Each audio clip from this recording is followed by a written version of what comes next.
Do you want to get better at sniping? Damn right you do. This is one of the videos to help you get there. This is OpikeX, and this is my last actual video for my channel, Time Is Wasted 1. I know you're going to be very, very upset when I tell you this, but all good things got to come to an end. However, I'm making a new channel with this new software and new microphone I'm using. So it's all go for me. This is a nice little gameplay. 22-7 I went on firing range. So sniping, yeah, this is all good. I love to snipe. I've been doing it for like a month now. I've only been playing COD for like a month and a half. But once I got the running and gunning down, I just thought, what the hell, I'm gonna do something hard, or what I thought was relatively hard, which was sniping. However, it turned out not to be so bad. Once I unlocked this sniper rifle, it was just easy headshots. This is the 4th sniper out of the possible 4. It's the last one you unlock. It's like the PS1, I think, or something like that. I just like it so much because it's got a nice reload. It reloads quick. It's a very fluid, easy to use sniper. There's very little recoil, and it's a one-shot, one-kill, which is what snipers should be. Unlike that WA-2000 or whatever, the second one and the first one, and the Dragunov, they were horrible. I don't know quite what these guys were thinking who made the game to stick that shizzle into the game. I mean, that sniper, I thought, or both of them, was so nasty. But you know what?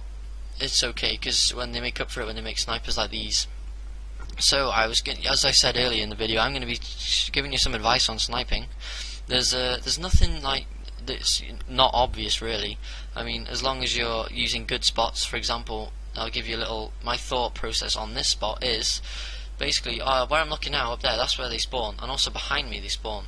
So there's 2 places that the enemies are going to respawn. This means I can narrow down, because where my teammates are, the enemies are going to spawn like pretty much as far as possible away from there.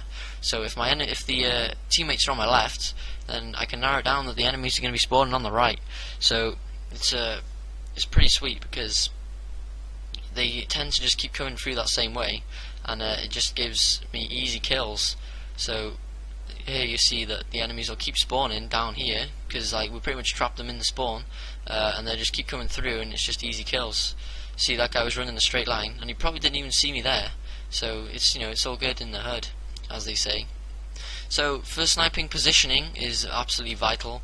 If you've, like I've just said, so this is like one of my favourite rooms to snipe in, because you can keep seeing what's going on the map. In that room there is also a nice spot, and I think it's very important with sniping to continue to move.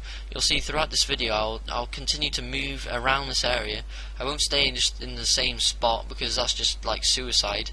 Enemies very quickly learn where you're at, and they will come back for you. So if you continue to move, you can keep throwing them off guard. I think this guy's coming back for me now from when he respawned a second earlier. And again, you see he gets taken out. He wasn't expecting me to be there, and even when he saw me, he had a horrible aim, which was lucky for me. This guy, however, wasn't quite so retarded and took me out. So yeah, I think the positioning is important. Choosing your sniper wisely. I mean, at the end of the day, it comes down to preference. That was my view on the snipers. The first 2 are horrible. The third one's quite good. This one's definitely the best. Some of you are probably going to be like, no way, the Dragunov's awesome, blah blah. Well, you know, that's your opinion. The perks I've got on is Ghost, Sleight of Hand Pro, and Ninja. These are the best perks I personally think are for sniping, because you've got Ninja, so you're silent, so you know you can take the enemies even easier. You can flank them much easier because they can't hear you. Your Ghost, you're not going to be turning up on radar, which is always good. So again, you've got the unexpected enemy. And here you see I'm not afraid to switch to my secondary, which is always important. There's no point in going for that really lucky no scope or quick scope when you can just take out the pistol and you know there's a good chance you're going to kill them, especially when they're weak like that guy was for me. So you know, that's just another thing to point out for you. And also, this is probably the most important thing when you're sniping, is to just keep thinking. If you're thinking and thinking and thinking, there's a very good chance you're going to outsmart your opponent. And to snipe, it's actually probably a lot harder than just running and gunning, but it's much more rewarding. So I think you should at least give it a try for like a week. Just stick at it, keep practicing, and you'll pick up some like little tricks that'll help you along the way. So with it being so much more rewarding, it's just something that's worthwhile in my opinion. And that's why I've decided to stick it out. and a lot of people aren't very good at it, and they just don't give it time, they don't practice, and this is probably why that they're not getting the results that they want. So lots of people like to just run and gun and not think of what they're doing, and that's perfectly fine if you're a casual gamer. But if you want to take it to that next level, and you want to make a montage or something like this, then that's probably the thing you want to do. You want to be thinking even when you're running and gunning. I mean, when I'm running and gunning, I don't have to think quite as much, but if I want to get that nice like 2 or 3 KD ratio in that game, then I know that I'm gonna have to be thinking a lot.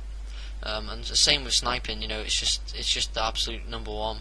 So you have to outsmart your opponents, especially in short range situations with the sniper rifle. Time is absolutely vital. You need time to switch to your secondary. If not, you need time to line up your shot. So I definitely recommend just using objects as well to your advantage. So, like, say for example, you saw me earlier standing behind that car. Unfortunately, I died, but that was mainly because of the chopper gun, and not so much that person who was shooting me. He was having a hard time because I was hiding behind the metal. So, and also I like to move around the edges of the map. There's no point in going through the middle where everyone's going to pretty much see you. So it's absolutely vitally important also just to keep going around the edge, and you'll see throughout this whole video I'm in the edge. I'm never in the middle. Even when I'm running and gunning, you don't want to be in the middle of the map because you're just asking to die. The PSG one, that's what it's called. There you go, that's the one. So sometimes when someone's shooting you, like here, this guy puts me off, and here you see I actually outsmart him. He's waiting there for me to poke out, and because I came out this little jump here, I could get the easy shot, and I had plenty of time to get my scope on him. So this is just another good example of thinking throughout the gameplay. So don't hesitate to think and to keep the enemies guessing. These guys may not be thinking, so it just gives you a lot of sort of width to do what you want to do. And you see, I'm watching the spawn a lot. This seems to be the most popular spawn on the map. I'm checking that spawn over there, but there doesn't seem to be much going on. You can see that my teammates are on my left around this area, so I'm pretty much narrowed down to the right and more towards the centre of the map. These guys were also on the enemy team, weren't very clever because they didn't shut me down. If the second I get killed by a sniper, it's like my #1 objective is just to flush them out, stop them from picking off my teammates, so then we stand a much better chance of winning. And one of the criticisms I have for Call of Duty Black Ops Team Deathmatch is the way it's more like a free-for-all with people you don't shoot who are classed as your teammates, because the system for getting points is very much solo. You don't need to win the game. I mean, if you win, you get a bonus, but even if you don't win and you do well, say you go 22-1 or something, you're going to get more points than someone on the enemy team who goes like 4-8 or something like this, because on Halo, when I used to play, you had to like win as a team, and if you didn't win as a team, you wouldn't get any points. So everyone really would try hard to assist each other out and help each other, because then you can expect to get some ranking up. So it's a good way to do it, I guess. And this guy like disappeared. Wow. Yeah, anyway, so I've got a spy plane. I've got not napalm, care package, and I've also got the chopper gunner. However, for this video I didn't really think of my perks or whatever, kill streaks. I should have put napalm on for sure, because care package is actually quite annoying. I find it, especially when someone robs it, and the first time it happened to me I lost a Blackbird, which really peed me off. So anyway, doesn't matter. So that was my last video.